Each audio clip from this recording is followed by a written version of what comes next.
Hola, bienvenidos a un nuevo capítulo del curso de teoría cuántica de campos y hoy por fin vamos a hacer el álgebra de Lie. Pero para introducirlo vamos a hacerlo mediante otro grupo que es muy importante, que es el grupo SO3, y mediante este pequeño ejemplo podemos ver de dónde surge el concepto de álgebra de Lie y ya, si me da tiempo, que espero que sí, pues finalmente introducir SU2, SU3, U1, etc. Vale, lo primero que voy a hacer es plantear una fórmula que es esta matriz que, vista así, pues puede espantar un poco. A ver, digo lo que es y digo dónde podéis encontrar aquí también en mi canal de YouTube la deducción de esta matriz. Lo primero, esto es una matriz de rotación y está en función de alfa, n1, n2 y n3. Alfa es el ángulo que vamos a rotar y n1, n2, n3 son las componentes de un vector unitario en torno al cual queremos girar las cosas. Entonces lo que voy a hacer es mostraros un pequeño código en MATLAB que os dejaré en la descripción para que os lo podáis descargar, para que veáis la acción de lo que hace esta matriz. Pero antes, dejadme deciros dónde podéis ver la deducción, que es uno de los capítulos del curso de grupos de Lie. Os lo pongo en pantalla. Pues bien, aquí lo tenéis en pantalla, es el capítulo 4 de grupos de Lie, donde veis esta esta matriz. Y esta deducción ocurre... un segundo. Sí. Parte de esta deducción ocurre más o menos en el minuto 51, donde digo, se puede demostrar que esto de aquí es esta fórmula. Y entonces recuerdo que eso era julio de 2017 y claro, esto no lo demostré. Y entonces este capítulo quedó un poco raro y os pregunté si queríais que lo dedujera y eso hice en el capítulo 5.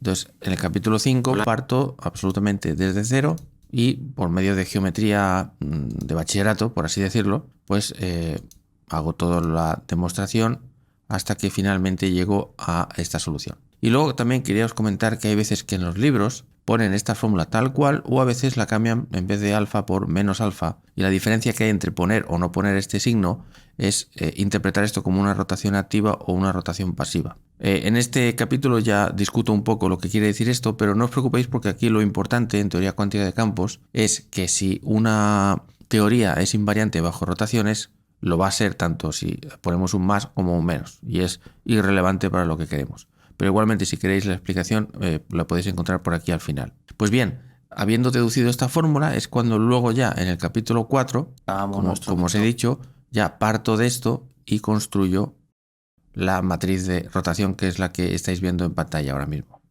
¿Vale? Pues recordad, capítulo 4, capítulo 5 para todos los detalles. Entonces la apunto de aquí y lo que vamos a hacer es ver un pequeño código en MATLAB, que aquí lo tenéis en pantalla y que insisto que lo voy a poner en la descripción, en el que lo que vamos a dibujar es, pues, fijaos, bueno, este es el eje X, este es el eje Y, este es el eje Z, y fijaos que aquí tenemos dos vectores, uno azul y uno verde.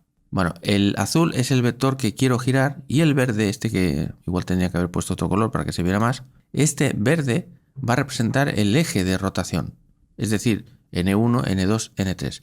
Recordad que para que esta fórmula sea válida, este vector N1, N2, N3 tiene que ser unitario. Muy importante, ¿eh? Pues bien, vamos a hacer girar este vector azul en torno a este eje. Y lo que vamos a hacer es aplicar una versión infinitesimal de esta matriz, es decir, rotar un ángulo muy pequeño. En concreto vamos a rotar, para este ejemplo, ¿dónde está? Sí, aquí. Vamos a rotar 0,1 radianes. O igual podría haber sido un poquito más pequeño, pero bueno, da igual, para ilustrarlo va a estar bien. Es decir, que vamos a aplicar sucesivas rotaciones de un ángulo muy pequeñito e iremos pintando cada uno de los vectores que se obtiene al ir rotando el anterior. Porque esto significa, coja usted el vector original, rótelo y entonces tendremos un vector final que luego cuando volvamos a rotar, pues lo pondremos aquí.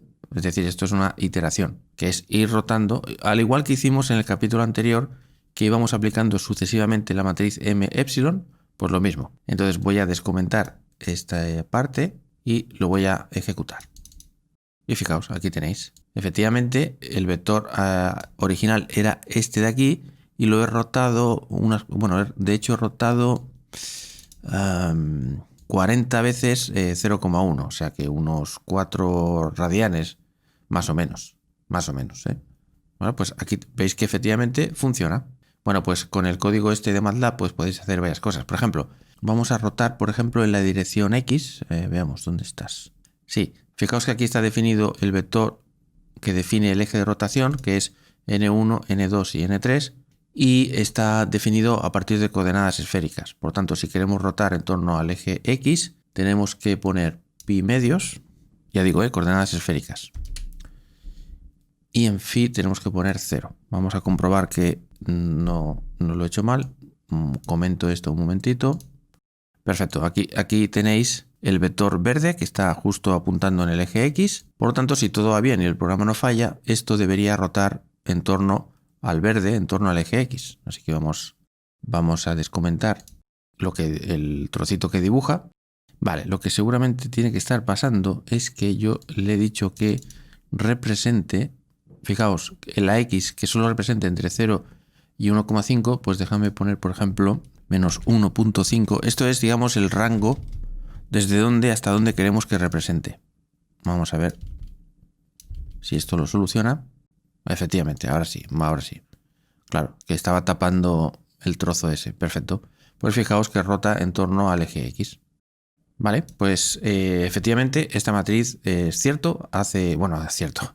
Habría que demostrarlo matemáticamente, pero bueno, ya os digo yo que esto, abrís cualquier libro, le preguntáis al libro, por favor, que os diga dónde está la matriz de rotación y os dará una fórmula parecida a esta.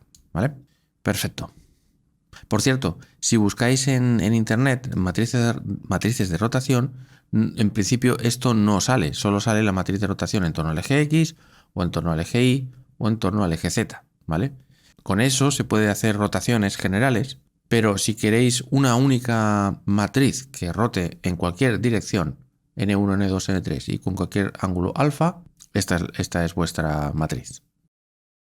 Pues bien, dicho esto, os digo, el conjunto formado por estas matrices de rotación, me refiero a estas, o sea, a esto, tal es que la matriz de rotación traspuesta por ella misma da la identidad y además el determinante de esas matrices es igual a 1, que es justo lo que cumple esta matriz. Si hicierais un cálculo detallado y engorroso, pero...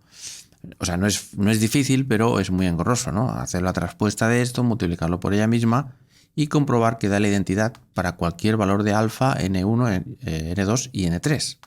Veréis que se cumple esto, y si hicierais el determinante de esta matriz, también veríais que da 1. Que por cierto, las matrices que cumplen esta propiedad en concreto, que R traspuesto por R es la identidad, se llaman matrices ortogonales.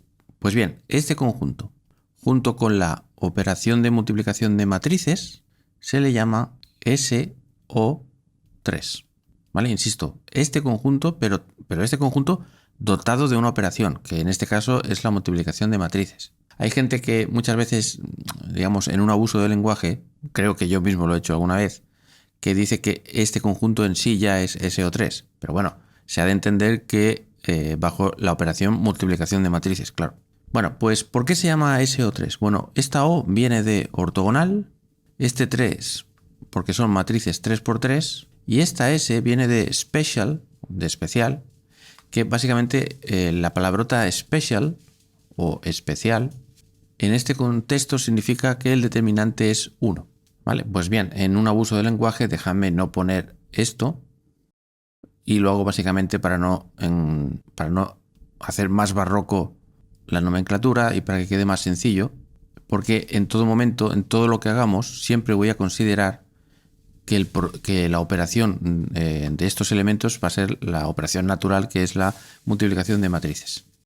Por cierto, si oís un ruido es porque se está calentando el café. Vamos a ver si hago un poco de hueco. Vamos a ver si me cabe esto. Bueno, aquí se entiende que esta R son matrices 3×3 con coeficientes reales, Lo tendría que haber especificado un poco. Que por cierto, he visto algún comentario vuestro preguntando sobre el tema de la definición de grupos de Lie, si le faltaba hablar de la topología, etcétera. Y con muy buen criterio, algunos de vosotros habéis respondido a este suscriptor tan amable diciendo que soy poco riguroso en las matemáticas, lo cual es completamente cierto.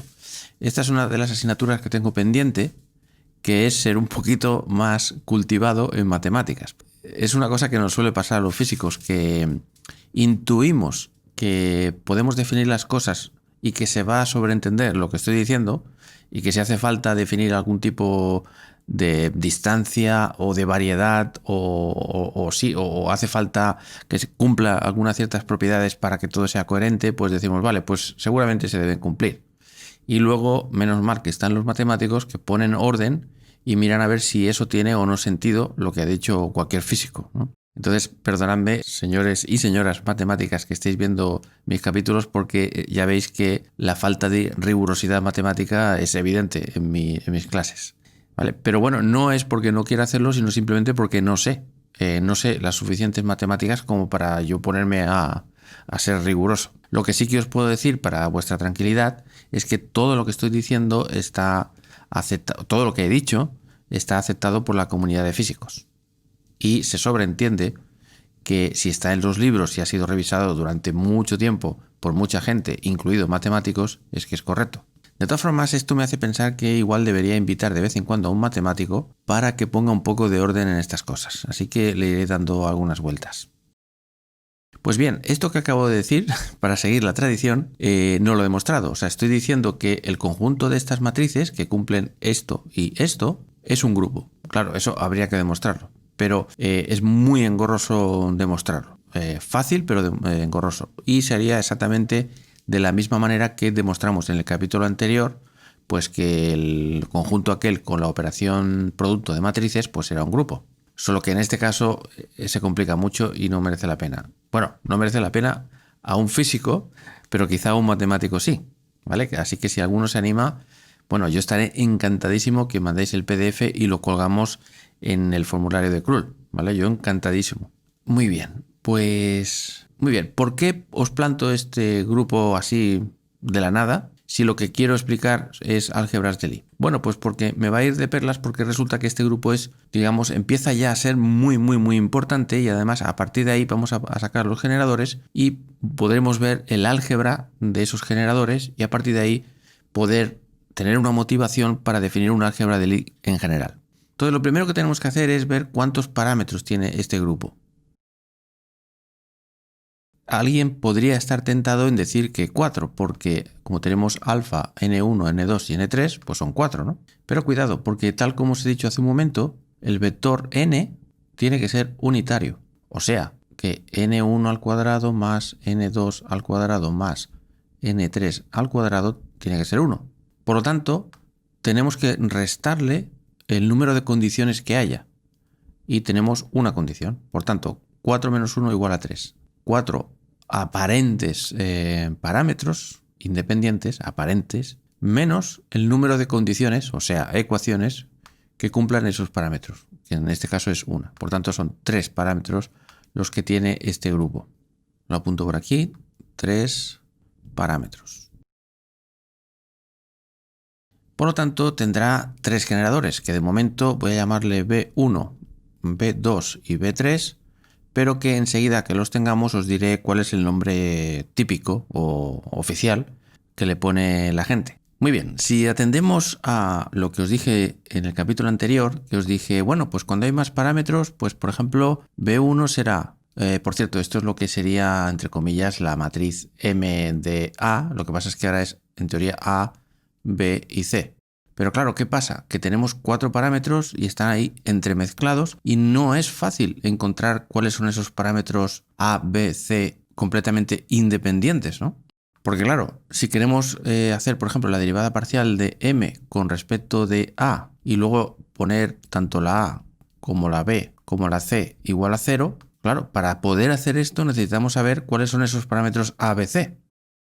Bien, uno podría decir, bueno, pues podría escoger, por ejemplo, como A, pues alfa, como B, n1, como C, n2, y luego la n3 la despejamos de la ecuación n1 al cuadrado más n2 al cuadrado más n3 al cuadrado, por tanto 1 menos n1 al cuadrado menos n2 al cuadrado, es decir, 1 menos b al cuadrado menos c al cuadrado, y así pues ya tienes 3 parámetros, ¿no?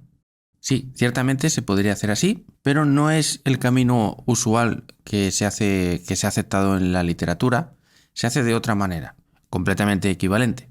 Pero claro, fijaos que esto es lo que podríamos denominar elegir una, de las infinitas que hay, pues una parametrización. E insisto que esto sería completamente válido. Pero quizá otra persona puede decir, no, espera, vamos a hacer otra cosa. En vez de hacer esto, vamos a poner que n1, n2 y n3, como que es un vector unitario, pues vamos a parametrizarlo utilizando las coordenadas esféricas, ¿no? Seno de teta, coseno de phi, seno de teta, seno de phi y coseno de teta. Por lo tanto, en esta parametrización podríamos decir, vale, pues mira, A es alfa, B es teta y C es phi. Y efectivamente esto también sería una posible parametrización.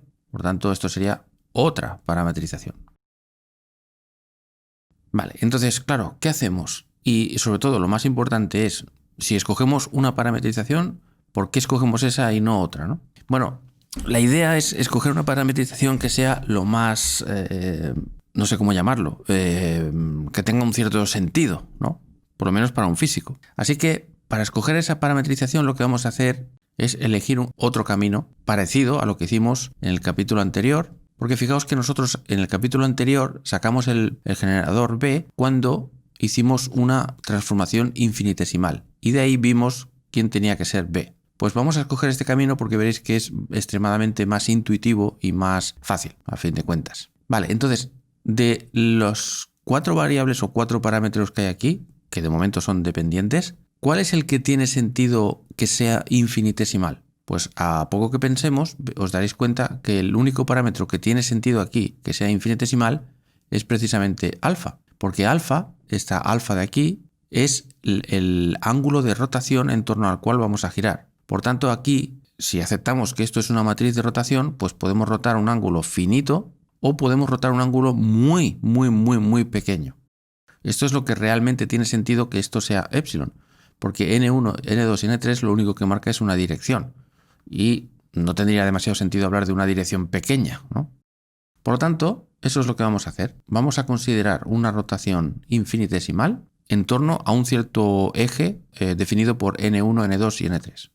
Si hacemos eso, fijaos que esto podría parecer complicado, pero vais a ver que es una tontería, porque lo único que tenemos que saber es que el coseno de epsilon a primer orden, haciendo una expansión de Taylor, es 1, porque el siguiente término es epsilon al cuadrado, y que seno de epsilon a primer orden es epsilon. Por tanto, en todos los sitios donde veamos 1 menos coseno de alfa, por ejemplo aquí, en realidad, en esta transformación infinitesimal, pues va a ser 1 menos coseno de epsilon. Pero como coseno de epsilon es aproximadamente 1, pues esto es 0. Por lo tanto, esto va a desaparecer, esto también, etc. Así que la matriz de rotación infinitesimal va a quedar el coseno de alfa, que se va a transformar en un 1, el menos n3 seno de alfa, que se va a convertir en menos n3 epsilon, ¿vale? Debido a esto, insisto, aquí vamos a tener n2 epsilon, n3 epsilon, 1, menos n1 epsilon, menos n2 epsilon, n1 epsilon y 1. Y haciendo lo mismo o inspirados en el capítulo anterior, esto va a ser la matriz identidad más epsilon, y fijaos qué es lo que nos queda. Vamos a ponerlo azul para que nos recuerde al capítulo anterior. Pues vamos a tener menos, aquí tenemos un 0 primero de todo, luego vamos a tener menos n3, n2 y sigo copiando. Por lo tanto, déjame incluso poner aquí que la matriz de rotación infinitesimal en la dirección n1, n2, n3 será aproximadamente la identidad más epsilon multiplicado por esta matriz. Vale, déjame borrar esto para que tengáis la visión de la matriz original. Por lo tanto, alguien puede decir, vale, pues entonces esto es B, ¿no? Sí, pero fijaos que en el capítulo anterior salía 1, 0, 0, menos 1. Y a eso le llamamos B. Insisto, esto era el capítulo anterior. Sin embargo, aquí hay unas variables, unos parámetros. Entonces, en un primer momento no sabemos bien qué hacer con esas variables, esos parámetros, ¿no? Podemos optar por decir, bueno, pues esto sería, digamos, como una especie de espacio vectorial que depende de 3 parámetros y de ahí podemos sacar 3 generadores, ¿no? Por ejemplo, eso es una opción. O otra opción es transformar este epsilon multiplicado por esta matriz en la suma de 3 matrices. Fijaos, lo que voy a hacer es, primero, me voy a fijar aquí en este menos n1 y este n1. Entonces aquí lo que veremos es que primero habrá una epsilon y luego, déjame hacerlo con detalle, 0, 0, 0, 0, 0, menos n1, 0, n1, 0. Pero luego vendría lo mismo, pero fijándonos en n2, que estaría aquí y aquí. Por lo tanto, 0, 0, n2, 0, 0, 0, menos n2, 0, 0. Y por último, nos fijamos en n3, que está aquí y aquí, y tendríamos 0 menos n3, 0, n3, 0, 0, 0, 0, 0. Entonces, es otra manera de expresar esto. Lo vamos a poner junto. Y alguien podría decir, vamos a ver, n1 no sabemos lo que es, pero en principio es un número finito. Por lo tanto, si lo sacamos factor común, esto sería n1, factor común, 0, 0, 0, 0, 0, menos 1, 0, 1, 0. Pero como aquí tenemos una epsilon, pues hay que ponerla aquí. Estoy hablando solo de este término, ¿no? Entonces esto es un número infinitesimal por un número finito. Y el producto de un número infinitesimal por un número finito es un número infinitesimal. Lo que pasa es que ese número infinitesimal, sea cual sea, pues le podemos llamar epsilon 1, porque aquí tendremos epsilon por n2, que será otro número infinitesimal. Por tanto, podría borrar esto de aquí y poner simplemente menos 1 y 1. Y aquí este número infinitesimal, que es esto que acabo de decir, este epsilon 1. Si hacemos lo mismo con lo otro, tal como he dicho, pues aquí tendremos que este n2 y este n2 sale factor común, que al multiplicar por epsilon se convierte en un número infinitesimal que no tiene nada que ver con este número infinitesimal epsilon 1. Y aquí pondríamos 1 y menos 1. Y lo mismo con el otro. Y ahora sí que tendría sentido definir esto como el generador B1, B2 y B3. Si hubiéramos utilizado cualquier otra parametrización, pues también nos hubieran salido 3 generadores, pero que no serían estos. Pero se puede demostrar que es una... O sea, por ejemplo, imaginad que hubiéramos hecho otra parametrización y da, por ejemplo, pues a un generador que le llamo A1, A2 y A3. Pues bien, se puede demostrar que tanto el A1 como el A2 como el A3 serían una combinación lineal de estos que acabo de tener. Por ejemplo, pues lambda 1,1 B1 más lambda 1,2 B2 más lambda 1,3 B3, etc.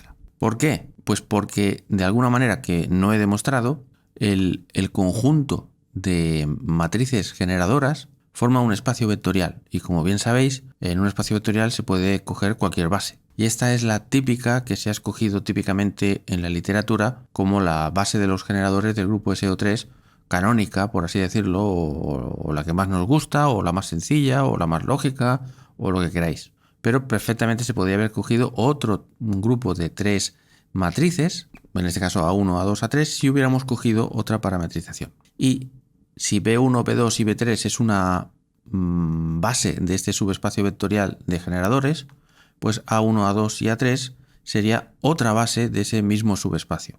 Y cuando digo subespacio me refiero al subespacio generado por las matrices del tipo, pues lo que he dicho antes, ¿no?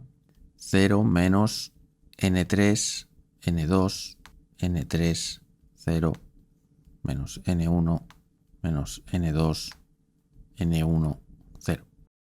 Y si alguien dice, oye, pero ¿cómo que el subespacio? Pues sí, lo aclaro. Resulta que si os fijáis bien, tanto B1 como B2 como B3 son matrices antisimétricas, porque tienen ceros en la diagonal y los términos que están fuera de la diagonal están cambiados de signo. Si aquí hay un menos 1, aquí hay un 1, Y si aquí hay un 1, aquí hay un menos 1. Y lo mismo aquí, si aquí hay un menos 1, aquí hay un 1. Y insisto, la diagonal llena de ceros. Es decir, que estas Bs son antisimétricas. Es decir, que la traspuesta de esa matriz es igual a menos ella misma. Y esto nos está indicando un subespacio vectorial. De todas las matrices reales 3×3, pues resulta que B1, B2 y B3 serán aquellas tres que sean linealmente independientes y que cumplan esto. Pero claro, esta no es la única posibilidad. Podemos perfectamente hacer o crear otra base de matrices antisimétricas que no sean estas. Y eso es precisamente lo que lleva a la idea del álgebra de Lie, como ya veremos en este capítulo, pero aún no me adelanto. Por si hay alguna persona que esté viendo este vídeo y esté un poco confundida por mis explicaciones, pues quizás sea muy interesante que os diga otra manera de obtener estos generadores, pero a partir de esta propiedad de aquí arriba. Así que déjame ocultar esta capa y déjame partir de lo que sería la definición de este conjunto. Matrices ortogonales que tengan determinante 1, ¿no? Porque fijaos, imaginad que nosotros no tenemos ni la más remota idea de cuáles son estas matrices. O sea, imaginad que esto no está. De hecho, es algo bastante normal que esto no esté. Uno podría perfectamente, bueno, esto no borra mucho, pero bueno, ¿vale? Imaginad que esto no está. Y que alguien nos dice, oye, mira, vamos a partir de un conjunto de matrices que cumplan que R transpuesta por R sea la identidad y que el determinante sea 1. Encuentra los generadores. Claro, esto podría pasar perfectamente. Y de hecho va a pasar, por ejemplo, con el grupo SU2 y el grupo SU3. Por tanto, merece mucho la pena que veáis cómo se haría sin tener la forma explícita de cómo son esas matrices. Y para eso es crucial el conocer las peculiaridades de un grupo de Lie, porque si se demuestra que esto es un grupo de Lie, pues entonces podemos hacer justo lo que voy a hacer ahora. Por tanto, esto lo vamos a llamar otra manera de obtener los generadores. Vale, tenemos una matriz desconocida. Insisto, ahora mismo no sabemos qué pinta tienen estas matrices. Pero sabemos que si de alguna manera nos hacemos una transformación infinitesimal, por ser un grupo de Lie, esto aproximadamente será la identidad, que voy a poner con un 1 para no escribir todo el rato esto que me canso, ¿vale? Pues es aproximadamente la identidad más otra matriz pequeña. Y cuando digo pequeña me refiero que la A será del estilo un número infinitesimal por otra matriz que no es pequeña ni grande. O sea, una matriz normal y corriente. En el caso del capítulo anterior era 1, 0, 0, menos 1. Esto no es pequeño ni grande, es simplemente una matriz. ¿Vale? Pues cuando digo matriz pequeña, estoy refiriéndome a epsilon, un número infinitesimal multiplicado por cualquier otra matriz normal y corriente. ¿Vale? Por tanto, si tenemos en cuenta una transformación infinitesimal, pues esta es la forma que debería tener por ser un grupo de Lie. Vale, entonces si sustituimos esta condición aquí, tendremos 1 más A transpuesto por 1 más A, y claro, como esto es una aproximación infinitesimal, pues no va a ser 1, será aproximadamente 1, a primer orden. Entonces, la traspuesta de la suma de dos matrices, pues es la traspuesta de cada una de ellas y luego sumar. La traspuesta de la identidad es la identidad, esto se queda exactamente igual.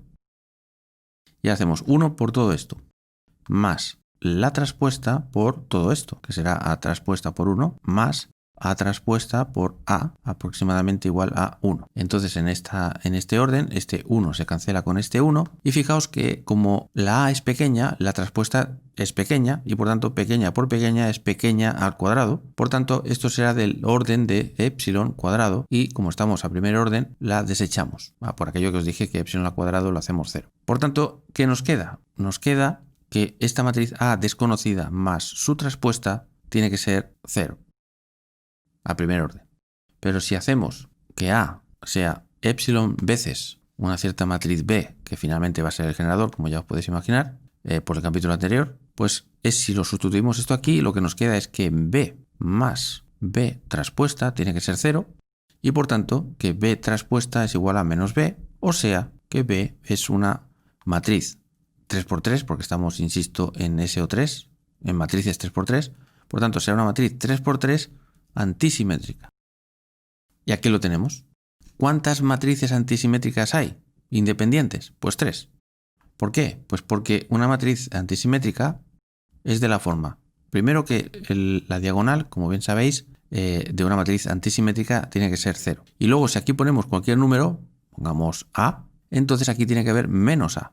Insisto, esto es porque es la definición de matriz antisimétrica. Si aquí ponemos B, pues aquí tenemos que poner menos B. Y si aquí ponemos C, aquí tenemos que poner menos C. Y fijaos que tenemos 3 parámetros A, B, C, y por tanto, en realidad lo que nos está diciendo es que de todas las posibles matrices 3×3, solo contemplaremos el subespacio vectorial de 3 dimensiones que cumpla que es antisimétrico. O dicho de otra manera, que B siempre se puede poner como una combinación lineal de matrices 0, 1, 0, menos 1, 0, 0, 0, 0, 0, más B veces 0, 0, 1, 0, 0, 0, menos 1, 0, 0, más C 0, 0, 0, 0, 0, 1, 0, menos 1, 0. Y estas perfectamente pueden ser pues B1, B2 y B3. Pero cuidado porque estas no son las que hemos cogido. Déjame borrar esto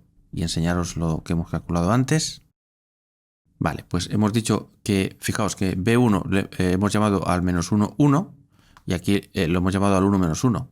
Pues esto, fijaos que podría ser perfectamente otra parametrización. Y podría hacer combinaciones lineales, es decir, cambiar de base y obtener otra base de matrices antisimétricas, pero siempre serían 3. ¿Vale? Bueno, espero que más o menos se entienda lo que estoy diciendo. Que si queréis lo voy a resumir en una frase. Vale, pues en el grupo SO3, los generadores, o las matrices generadoras B1, B2 y B3, serán antisimétricas, eso punto 1, y punto 2, linealmente independientes, es decir, que sea una base. Y como podéis imaginar, si os acordáis de los espacios vectoriales, pues un subespacio vectorial tiene infinitas bases, que corresponde con lo que os estoy diciendo, que de las posibles infinitas parametrizaciones que hay, pues eso va a corresponder a escoger una base. Y añado, por último, que esta es la base típica que se escoge tradicionalmente por convención cuando uno describe el grupo SO3. Vale, ya no se me ocurren más argumentos para aclarar esto, ojalá que haya sido claro. Y si ya ha quedado claro del principio y estoy siendo un pesado, espero que me disculpéis también. Muy bien, vamos a quitar un momento de pantalla lo de antes y vamos al siguiente paso, que la verdad es que la primera vez que lo vi me pareció magia. Y es una de las cosas que hacen que esto de los grupos de Lie me cautive, la verdad. Ya lo he dicho varias veces, pero es que es así. Vale, a ver, entonces lo que vamos a hacer es expresar esto de una forma divertida. Vamos a poner epsilon aquí y aquí vamos a poner n1 de nuevo, aquí n2, n3 y por supuesto todo esto está multiplicando, esta epsilon está multiplicando todo esto. Vamos a llamar a esta matriz B1, que es lo que es, a la otra B2 y a la otra B3. Simplemente estoy poniendo lo mismo, pero un poquito más simplificado y ahora veréis por qué estoy haciendo esto. Y voy a poner aquí un 1 normal y corriente para escribir menos, pero es la identidad, ¿eh? Vale. Y de hecho aquí voy a no copiar esto, no porque no esté, sino simplemente para reducir la notación lo máximo posible para lo que voy a hacer.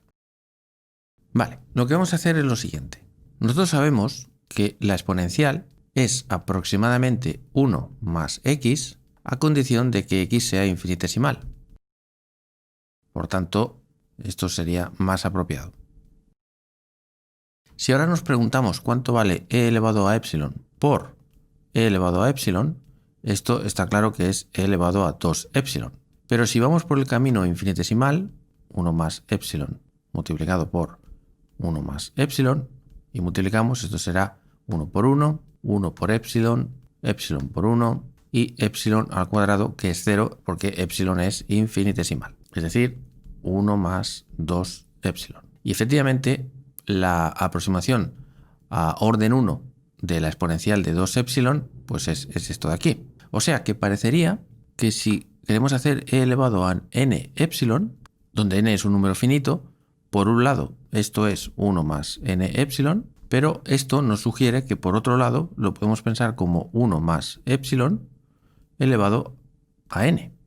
Y si aplicamos la fórmula del binomio de Newton, Pues esto es n, el número combinatorio n0 por 1 elevado a n más el número combinatorio n1 por 1 elevado a n menos 1 por epsilon más, y fijaos que lo que va a venir ahora tendrá epsilon al cuadrado, epsilon al cubo, y como estamos hablando de un número infinitesimal, pues lo hacemos directamente 0.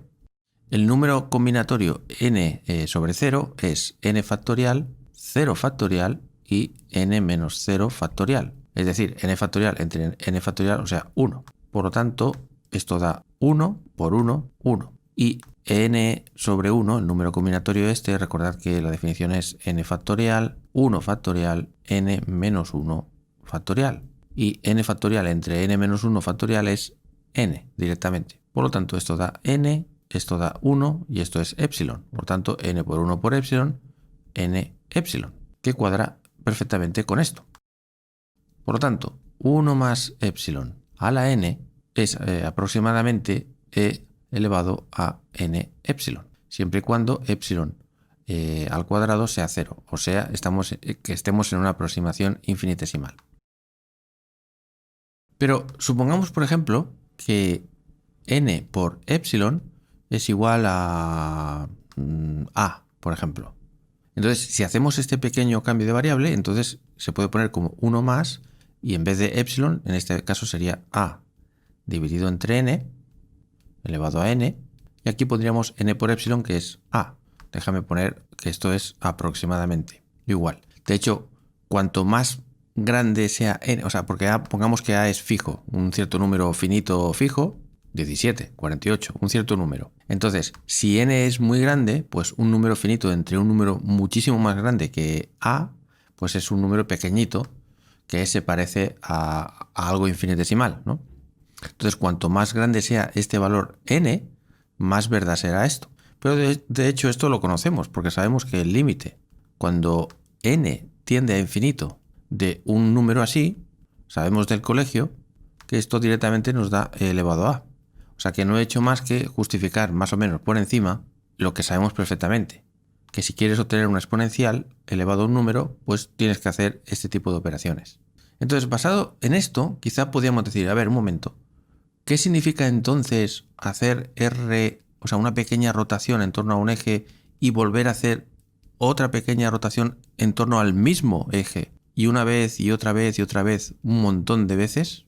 Es decir, hacer esta rotación un montón de veces, n veces. Claro, según estamos viendo aquí, esto sería equivalente, déjame poner esto a la izquierda, bueno, pues según esto sería aproximadamente igual a 1 más epsilon por este cacharro azul, y todo esto elevado a n. Y si ahora cambiamos esta epsilon haciendo algo parecido a esto, diciendo que, por ejemplo, n por epsilon es igual a algo finito, claro, como esto, recordad que era un ángulo, pues vamos a llamar a ese ángulo alfa, por ejemplo, ¿no?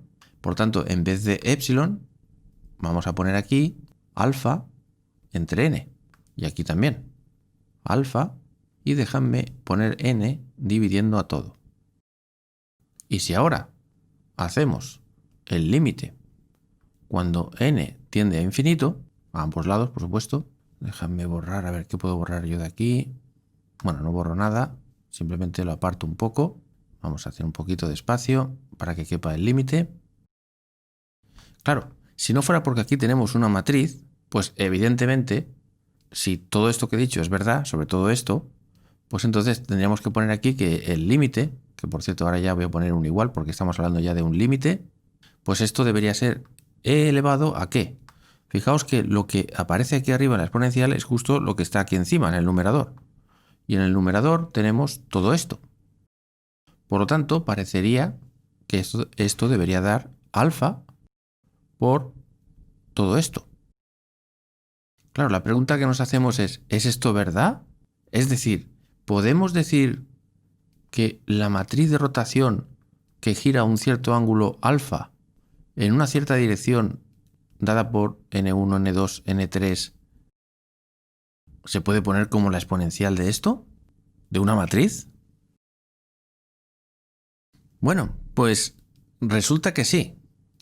Pero cuidado, la respuesta es sí, si entendemos que E elevado a una matriz está definido como la identidad más la matriz más 1 partido 2 factorial la matriz al cuadrado más etcétera, etcétera. 1 partido 3 factorial, matriz a la 3, así hasta el infinito. Si definimos E elevado a una matriz de esta manera, entonces la respuesta es que sí. Entonces lo que vamos a hacer es demostrarlo en un momento. No lo voy a hacer al detalle, pero sí con las pistas suficientes para que veáis que efectivamente da. O sea que lo que voy a hacer ahora es, por cierto, y todo esto es posible precisamente porque es un grupo de Lie. O sea que ya os puedo decir que todo grupo de Lie se va a poder poner de forma exponencial. O sea, todos los elementos del grupo, en este caso las matrices del grupo, se van a poner como la exponencial de unos parámetros que ahora definiré con más precisión, multiplicado por los generadores del grupo. Entonces esto es potentísimo, porque de hecho hay maneras de saber cuáles son los generadores de un grupo sin tener que hacer mucho esfuerzo. Por lo tanto, si esto es verdad, es fantástico, porque podríamos decir, bueno, si queremos rotar un vector, pues vamos a ver cuáles son los generadores y hacemos esto con el ordenador y ya está. Bueno, no me enrollo. Vamos a demostrar esto, o vamos a dar la guía para demostrar esto. De hecho, es interesante que lo haga porque en los otros grupos, SU2, SU3 o S7, podemos hacer exactamente lo mismo. Por tanto, hago esto para que nos sirva como base para saber qué deberíamos hacer si se nos presentan situaciones parecidas. Vale, voy a borrar ya todo esto, que ya lo hemos utilizado. Vale, entonces lo que tenemos que ver es, o sea, el paso que vamos a hacer ahora es decir, vale, si interpretamos esta matriz como esto, entonces, si lo hacemos, debería dar esta matriz de rotación. Es decir, todo esto debería dar. Y efectivamente vamos a comprobar que da eso. A ver, no os asustéis, parece que es mucho trabajo, pero en realidad no lo es, ya veréis. Vale, entonces para saber eso, vamos a hacer una cosa. Vamos a, simplemente para escribir menos, vamos a llamar a esto momentáneamente, y ya se me acaban se me acaban las... sí, claro, ya está. Claro, esto es B. Claro, recordad que habíamos puesto B1, B2 y B3 cuando hemos visto que era B, ¿vale? O sea que podemos llamar perfectamente B a esto. Pero es simplemente para escribir menos, ¿eh? Vale. Bueno, pues entonces aquí, según la definición esta, esto es 1 más alfa por B más 1 partido 2 factorial, esto al cuadrado, más, déjame apartar esto un poco, los otros términos que los pongo así rápido.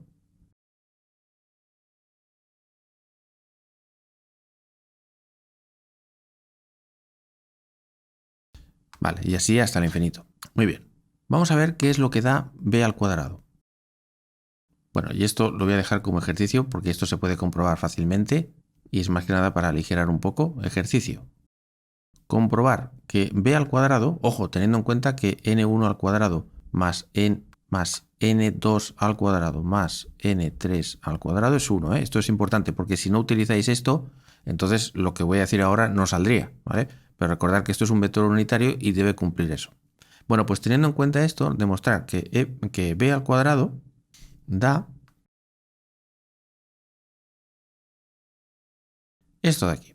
Y que b al cubo milagrosamente da menos b.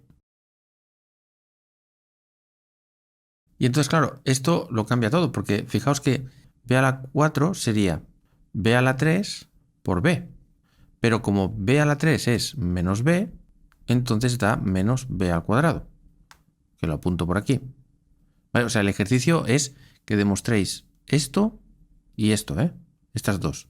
Lo que estoy diciendo ahora es aparte. Y claro, ¿qué sería b a la 5? Pues b a la 5 sería b a la 4 por b. Pero b a la 4, ¿qué es? Menos b a la 2 por b. Pero esto es menos b al cubo. Pero b al cubo es menos b. Por tanto, menos b igual a b. Entonces, lo importante de todo esto es que cualquier exponente o bien da más menos b o más menos b al cuadrado. Pero esto es lo que va a pasar con todos. Y esto es lo que nos salva y lo que va a permitir que podamos juntar todos estos infinitos términos muy rápidamente. Porque si esto no pasara, entonces esto es impracticable.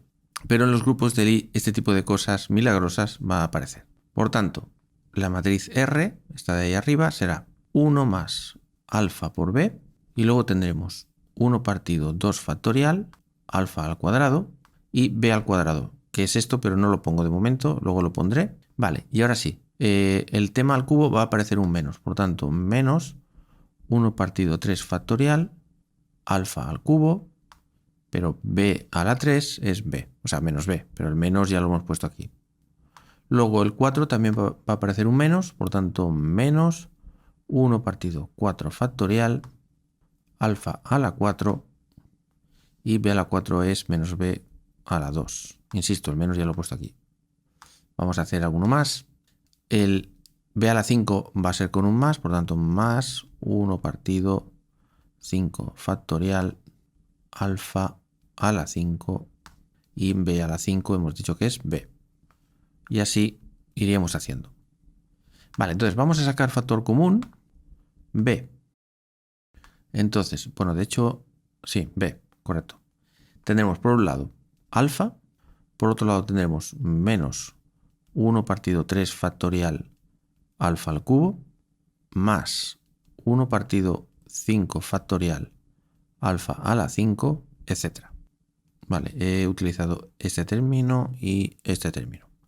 Y luego vamos a sacar factor común, b al cuadrado, y tendremos 1 partido 2 factorial alfa al cuadrado, sería este, y aquí hay un menos, por tanto menos alfa a la 4 entre 4 factorial, etc. Insisto, la cosa acaba aquí porque b a la 3, b a la 4, b a la 5, b a la 6, b a la 7 siempre va a ser más menos b cuadrado o más menos b, ¿vale? Siempre va a pasar esto. Por tanto, puedo agrupar esto. Y los puntos suspensivos no estarán aquí, sino que estarán aquí y aquí. Vale, entonces, teniendo, digamos, un acto de fe, pues aquí ya se ve que esto va a dar el polinomio de Taylor de seno de alfa, que es precisamente este. Esto no es una demostración propiamente dicha, es una demostración a lo físico, ¿no? Que un físico diría, bueno, ya podéis comprobar que esto tiene toda la pinta del polinomio de Taylor, o sí, el polinomio de Taylor del seno de alfa, ¿vale?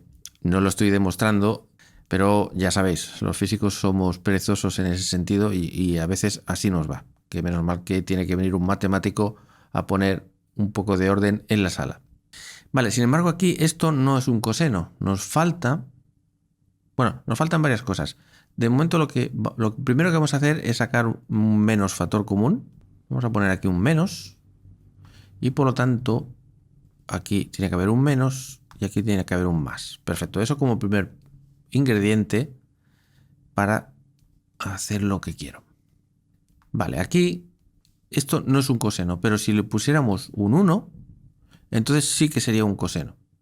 Pero claro, si le pongo un 1, tengo que ponerle un menos 1 para compensar, que es como no hacer nada. Y ahora sí, esto es el polinomio de Taylor del coseno de alfa.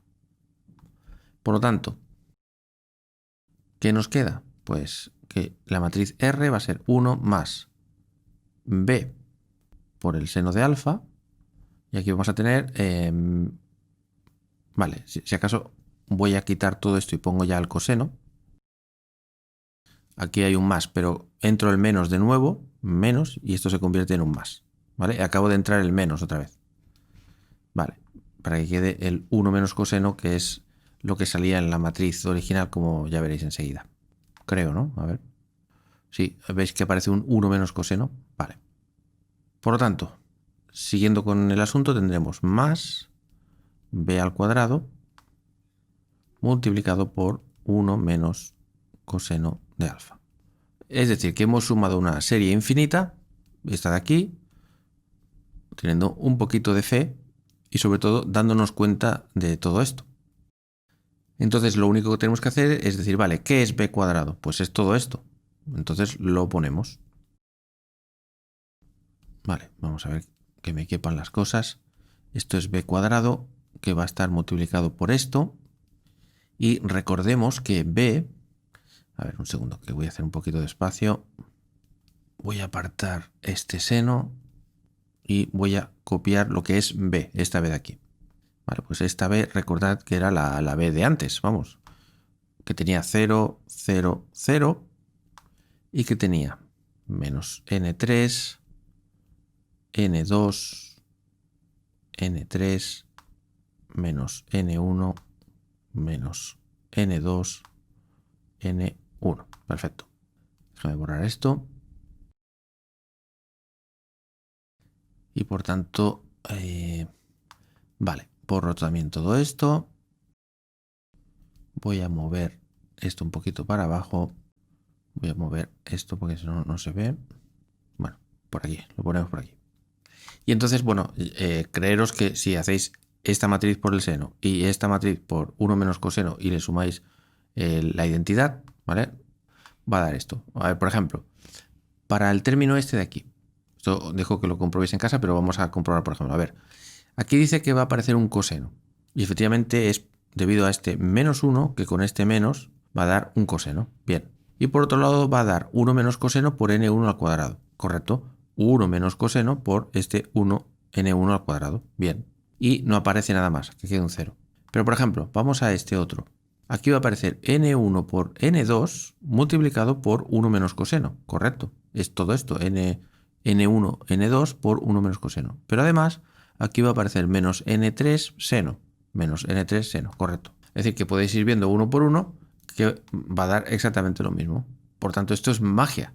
Esta matriz se puede hacer simplemente. Se puede hacer exponenciando esto.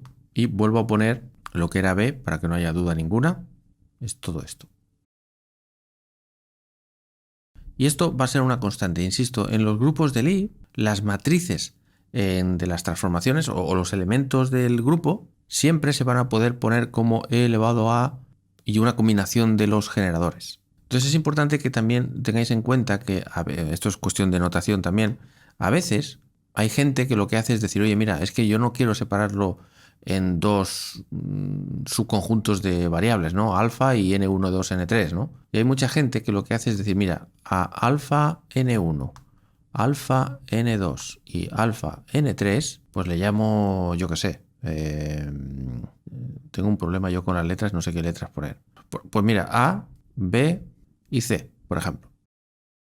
Y entonces hay mucha gente que esto lo ve así como e elevado como A, B1 más B, B2 más C, B3. Y entonces hay gente que dice, mira, ¿esto cómo lo interpretas? Bueno, pues tienes que interpretarlo como que el vector ABC indica la dirección del eje sobre el que vamos a rotar.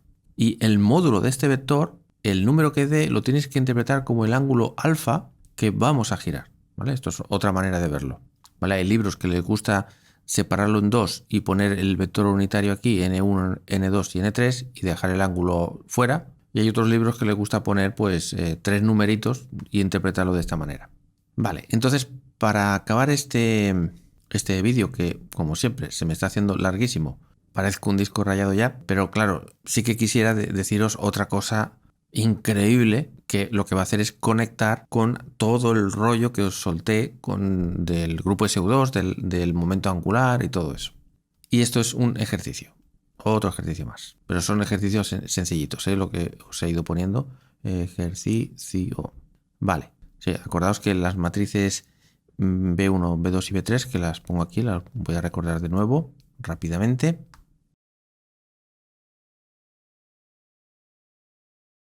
Vale, pues el ejercicio es demostrar que el conmutador de B1 con B2 es igual a B3 y que el conmutador de B2 con B3 es B1 y que el conmutador B3, B1 es B2. O en forma simplificada, que esto es lo mismo que BI, BJ, esto es igual a epsilon y JK.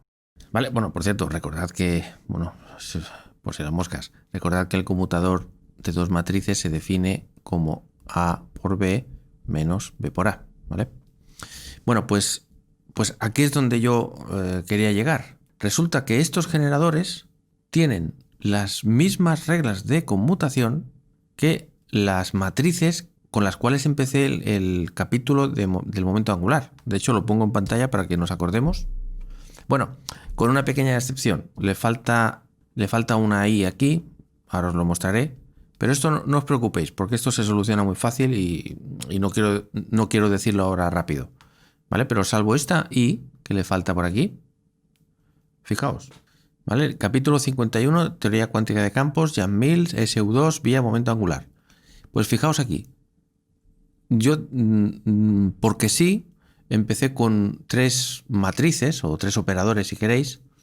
Bueno, en este caso podéis pensarlo como si fueran matrices. Bueno, pues 3 matrices autoadjuntas o hermíticas que conmutaban de esta manera, justo de la manera que os estoy diciendo que conmutan B1, B2 y B3, salvo la I y la H barra. Eso no es relevante, las constantes estas H barra. ¿Vale? Lo importante es que, salvo esta I, tienen las mismas reglas de conmutación. ¿Vale? En el próximo capítulo aclararé de dónde sale esta I y en fin, bueno, ya lo aclararé, no quiero enrollarme ahora. Pero es muy importante que veáis que estas reglas de conmutación que salieron así de la nada, pues resulta que salen de los generadores de una rotación. Y esto nos va a invitar a 2 cosas. Una, al álgebra de Lie, que no he podido hacerlo ahora, pero os prometo que en el próximo capítulo lo primero que voy a hacer es álgebras de Lie ya por fin. Eso, punto 1. Y punto 2, nos va a hacer una especie de paralelismo entre el grupo SO3 y el grupo SU2. Claro, el grupo SU2 aún no os he dicho lo que es, pero os lo adelanto como titular. El grupo SU2 es el grupo que describe las rotaciones en cualquier espacio vectorial de Hilbert de un sistema cuántico. O sea, que si estamos hablando de un espacio real euclidiano de toda la vida y queremos hablar de rotaciones, entonces trabajaríamos con el grupo SO3.